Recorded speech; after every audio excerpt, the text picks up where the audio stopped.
Assalamu alaikum wa rahmatullahi wa barakatuh. My writings, most of which have been in the 90s.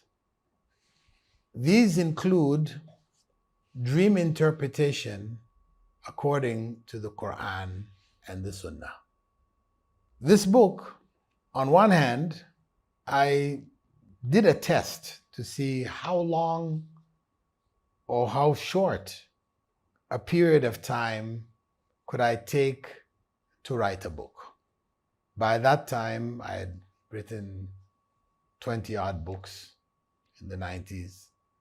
And I did it as a test myself. It's still based on need.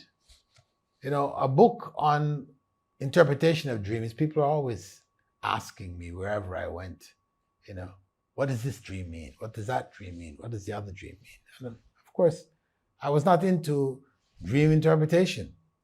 So I couldn't advise people. Then a book was published called Ibn Sirin's book on the interpretation of dreams. And when I looked into it, and then I did research into the writings of Ibn Sirin, etc., this, which was attributed to him, is of questionable authenticity. Much of the material in it is not based on any authentic traditions, narrations, hadiths, etc. It's massive speculation here, there, and everywhere, and involves all kinds of mistranslations. The one who translated it, you know, translated protective du'as, etc., as amulets and things like this, which really promoted malpractice in Islam. And of course, as I said, much of the information, most of it, was not authentic at all. There are some authentic narrations in there, but most of it wasn't. So, since I didn't have a background myself, you know, not that I wanted to become a dream interpreter, but at least to have good, clear understanding regarding it, I decided to do a work on dream interpretation. And I gave it as a lecture in the UK. But from the time that I decided till the time that it was published, I was able to put it together in 1 month. This is not to say that it's something to die for or whatever, you know, but it was something that gave me an idea how it is that people like Ibn Taymiyyah and others wrote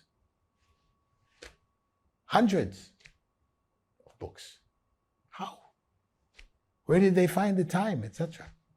So, of course, I didn't have the time to dedicate month after month after month for the rest of my life writing books, but I just wanted to see what is the minimum time that I could possibly put together a book. I mean, from the thought to deciding on the outline, gathering up research,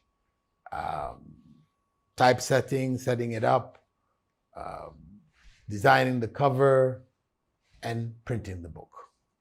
If I was able to do that with all my other books, my numbers of books would be far greater than what I'm known for. But in any case, it's not just about numbers anyway in the end, but it was just out of curiosity. But what this book does add to the English-speaking library is clarity. Clarity on dream interpretation. And it empowers all of us to interpret to certain degrees based on the methodology of the Prophet Muhammad ﷺ, the interpretations which he made, and how these interpretations can be extrapolated on, etc. But it provides a clear framework for those who are curious about their dreams. It divides, according to the Sunnah of the Prophet ﷺ, dreams into true dreams or good dreams, one category, and then bad dreams from shaitan, evil, corrupt, etc. Scary, from shaitan. And then dreams, which are just the ramblings of our mind. Those are the three main categories that the Prophet ﷺ divided up dreams into. And this is where we have guidance in terms of where to put it. Of course, the book also deals with the idea of dreaming about Prophet Muhammad ﷺ, because he did say, if you see me in a dream, you've seen me. But a lot of people have taken that to mean a lot of different things.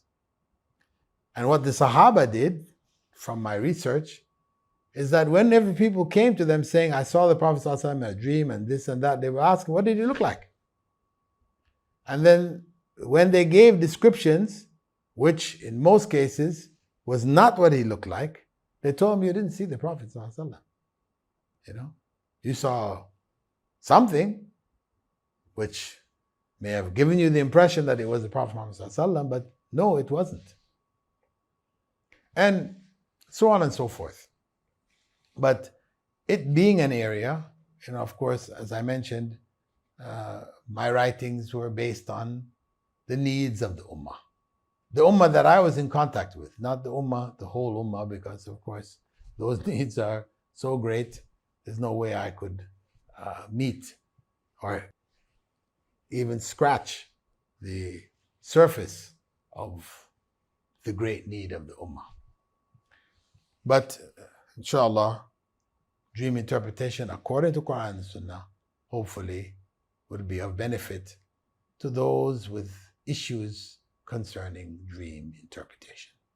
Assalamu alaikum wa rahmatullahi wa barakatuh.